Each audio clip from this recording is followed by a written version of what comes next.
안녕하세요. 이현우 작가입니다. 이번에 97 부동산 대책이 나왔는데 사실 627 부동산 대책으로 시장에 큰 충격이 있었고 실제로 투기 세력을 거래 취소하고 도망가게 만들었습니다. 그래서 그럴까요? 맛보기에 불과하다. 그런 말을 믿고 이번에는 제대로 된 더 강력한 정책이 나오겠구나. 이런 큰 기대를 했는데 기대에는 못 미치는 공급 정책이 나왔습니다. 사실 가장 중요한 것은 분양가를 낮추고 전세 제도를 거의 폐지하게 만드는 것인데 그 부분이 빠져서 약간은 실망을 하신 분들이 많습니다.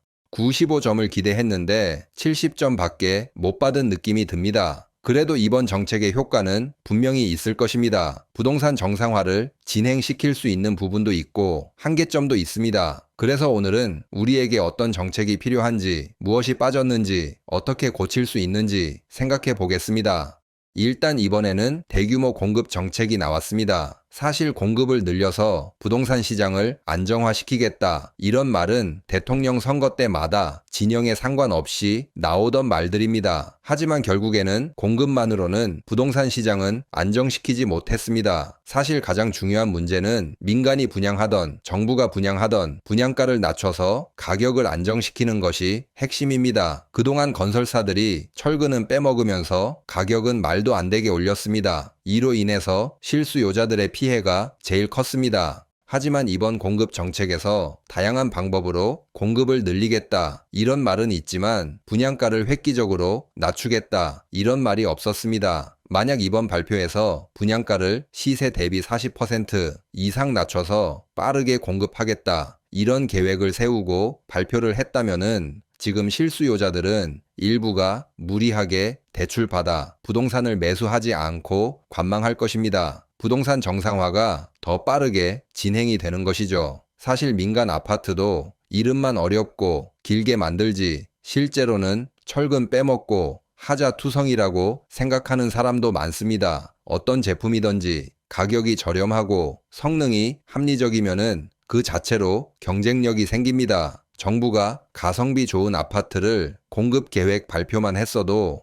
사람들의 심리를 안정시켜서 시장을 정상화시킬 수 있었는데 분양가를 낮추겠다 이 한마디를 안 해서 김 빠진 정책이 되었습니다. 분명히 정부가 이미 가지고 있는 토지를 이용해 건설사에 외주를 주어서 아파트를 만들게 되면은 민간 아파트보다 훨씬 싸게 만들 수 있습니다. 이런 식으로 분양가를 낮춰서 공급했어야 합니다. 하지만 왜 분양가를 낮춰서 공급하겠다 이런 말을 하지 못했을까요? 답은 간단합니다. 부동산 기득권 카르텔이 권력보다 더 높은 곳에서 군림하고 있기 때문입니다. 분양가를 낮추겠다 이 한마디를 하면은 부패한 일부 국토부 공무원들의 퇴직 후 일자리가 사라질 수 있습니다. 신규로 아파트를 공급하더라도 분양가를 높게 부르게 되면은 국가로부터 앉아서 돈을 벌 수 있습니다. 분양가를 내리지 말고 오히려 올려야지 국가로부터 비싸게 사업을 따낼 수 있고 퇴직 후 내 자리를 지킬 수 있습니다. 그래서 다시 생각해보니 지금 우리에게 필요한 진짜 정책은 다양한 부동산 공급 정책이 아닙니다. 중간에서 장난질로 세금을 빨아먹는 일부 공무원들과 일부 퇴직 공무원들의 더러운 밥그릇을 뺏는 것입니다.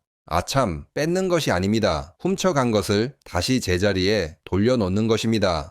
지금 국토부 고위 관료들이 법을 교묘히 피해서 정관 예우 자리로 계속 이동하고 있습니다. 퇴직 후 일정 규모의 사기업 취직이 제한이 되었지만 꼼수를 이용합니다. 신생 법인을 만들어서 그러니까 서류에만 존재하는 페이퍼 컴퍼니 하나를 만들어서 편법으로 정관 예우를 받고 있습니다. 법망을 교묘히 피해서 편법으로 건설사가 만들어준 가짜 회사에 취직하고 서류 통과시켜주거나 정부 사업을 따다 주면서 나라 세금을 건설사에 바치고 있습니다. 이런 부패한 관행을 개선하지 않는다면은 이번 부동산 대책도 과거처럼 아무런 효과 없는 대책이 될 것입니다. 국민들에게 돌아가야 할 혜택이 중간에 건설사 호주머니로 이동하게 될 것입니다. 이번 정책이 정말 성공하기 위해서는 정부 공급 물량의 분양가를 획기적으로 낮춰야 하고 그 전에 먼저 정관 예우부터 철저하게 조사해서 근절해야 할 것입니다. 아무튼 이번 부동산 정책 발표로 국토부에 아직도 부패한 공무원들이 요직에 남아있다는 것을 간접적으로 알게 되었습니다. 그래도 이번 부동산 대책 안에 좋은 부분도 있었습니다. 바로 부동산 감독 기능 강화입니다. 사실 우리나라 부동산 시장이 정상화되지 않는 원인 중에 가장 큰 원인은 투기 세력들의 장난이 너무 많기 때문입니다. 특히 허위로 거래해서 신고가를 조작하고 부동산을 비싸게 팔아 넘기는 수법은 2021년부터 계속 언급이 되었지만 국토부가 조사하는 신용을 하다가 흐지부지 되었습니다.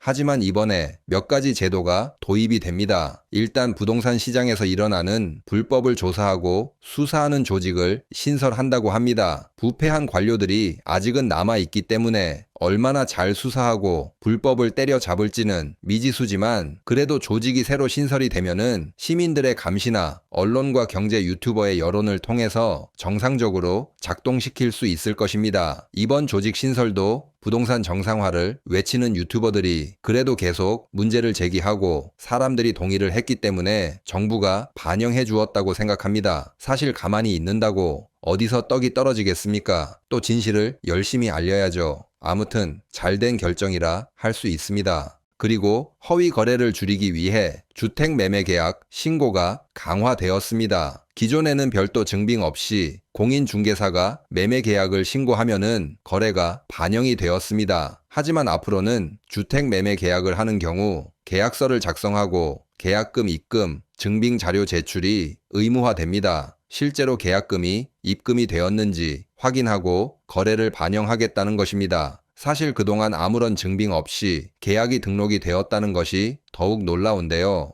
앞으로는 계약금뿐만 아니라 모든 금액을 납부해야지 거래가 등록이 되는 시스템으로 바뀌어야 합니다. 사실 계약금을 보내주고 다시 돌려받는 식으로 거짓을 만들어낼 수 있습니다. 하지만 그래도 신고가를 만들기 위해서 수억 혹은 10억 이상씩 계약금을 주고 받으면은 자금이 없는 상황에서는 신고가 조작은 어려울 듯 합니다. 그리고 재미있는 점은 투기꾼끼리는 서로 사기치는 일이 발생할 수 있기에 계약금을 받고 신고가를 만들고 돌려주기로 했는데 안 돌려주려는 투기꾼들도 등장할 것입니다. 투기꾼들이 서로 짜고 허위 계약을 하려는 시도가 줄어들 것으로 보입니다. 2025년 6월에 신고가 조작이 유례 없이 많았습니다. 얼마 전 1000건이 넘었다고 뉴스가 나왔는데 지금 1200건 가까이로 늘어났습니다. 잠깐 사이에 200건 또 추가되었는데요. 6월달 전체 계약 중 10%가 넘는 계약이 취소되었습니다. 정말 대단한 상황입니다. 6월에 정말 무슨 일이 있었는지 이번에 철저하게 조사에 들어가야 합니다. 사실 대한민국의 아파트 공급은 부족하지 않습니다. 연평균 42만이나 공급되고 있습니다. 지금 착공이 약간 줄었다고 하지만